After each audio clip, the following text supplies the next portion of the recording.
Okay, in part three of this module on leading change, I want to talk about two simple things. One is the nature of change and where this comes from in terms of helping people to successfully make change. And secondly, I want to talk about resiliency and what that is and how it relates to people successfully making change.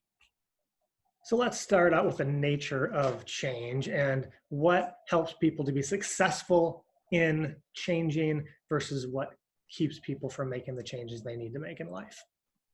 And really, change and people's success in making change is all about a balance between people's capabilities and the challenges that they're facing.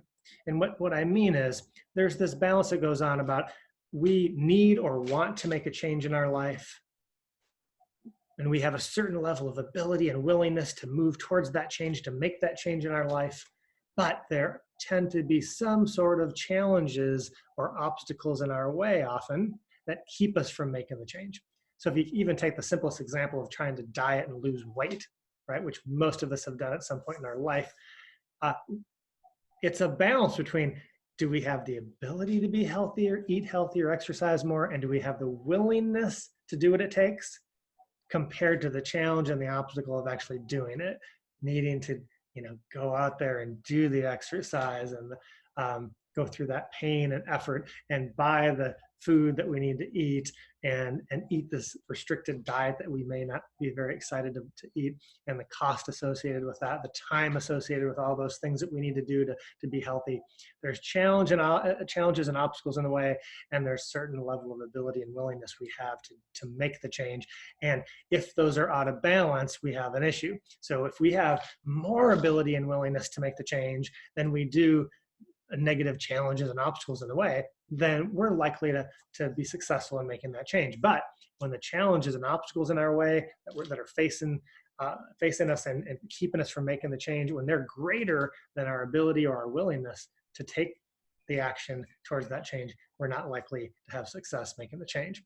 So change is this balance between our capabilities and the challenges and the obstacles that we're facing right now as to whether we're really going to successfully make that change or not. So there's this constant tug of war going on between, I'm trying to make this change, or we want to make this change, but these other things are kind of pulling us away, saying, no, it's too hard, it's too difficult, don't do it.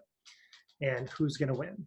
That's where this nature of change and our success in making change comes from. The second thing I want to talk about is this concept of resiliency. What is resilience, and how does that relate to managing change or leading change? Resilience is basically just our ability to adjust to changes in our life, right? To what level do we have an ability to adjust to change, to adapt to changes that are going on around us? And everybody has a different level of resilience or ability to adjust to change. And throughout our lives, there are times when we have more resiliency and less resiliency. And I'm sure you can all relate to people you know, perhaps yourself, who say, yeah, I don't like change. I'm not a big fan of change. I don't enjoy it. It makes me stressed, anxious, fearful, whatever, right? So people have this different idea of how well they enjoy change and how well they adjust to change. And that comes back down to this concept of resilience. And resilience is actually kind of a skill set that can be developed that helps you to adapt better to change. There are actually generally 5 characteristics of a resilient person. What makes somebody resilient and being able to adapt to change better? 5 things. First is, resilient people tend to be positive. They tend to be optimistic about things, that yes, this is going to be okay. Yes, we can make it. Yes, I can do this. Makes sense that a positive, optimistic person is going to probably be more resilient and respond more positively to change. Second characteristic of a resilient person is that they tend to be focused. So they can focus enough to actually make a change and follow it through to completion and keep doing it, right? So resilient people tend to be focused, have a certain level of focus. Third characteristic of resilient people is they tend to be flexible. So when changes come around, things change, and you say, oh, well, now, sorry, now we need to do this, and now we need to go there and do it this way. They say, sure, yeah, that's fine. I can do that. Yep, we can do things differently. They're flexible.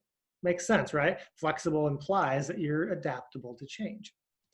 Fourth characteristic of resilient people is they tend to be organized. and therefore can figure out a way and a process and approach that they're going to take to successfully making a change. And the last characteristic of a resilient person is they tend to be proactive. Instead of waiting to the last second to do something or get it done or do what they need to do, they proactively make a plan and do those things over time. And obviously that makes the change process easier and less stressful as well. So as you're looking at these 5 characteristics of resilient people, you can probably identify some of these in yourself and say, oh yeah, I tend to be pretty good at that, or no, nope, that's not a strength of mine, right? And that's typical of most people. But the key is identifying this in yourself and thinking about ways that you can develop your resilience in some of these areas, and then thinking about your team or the people you're trying to have an influence on to help them change. How resilient are they? In which areas are they resilient? Are there things you can do to help develop their resilience? Are there things you can do that can predict where your team or individuals are going to have a hard time adapting to change, and what can you proactively do to help them get through that change?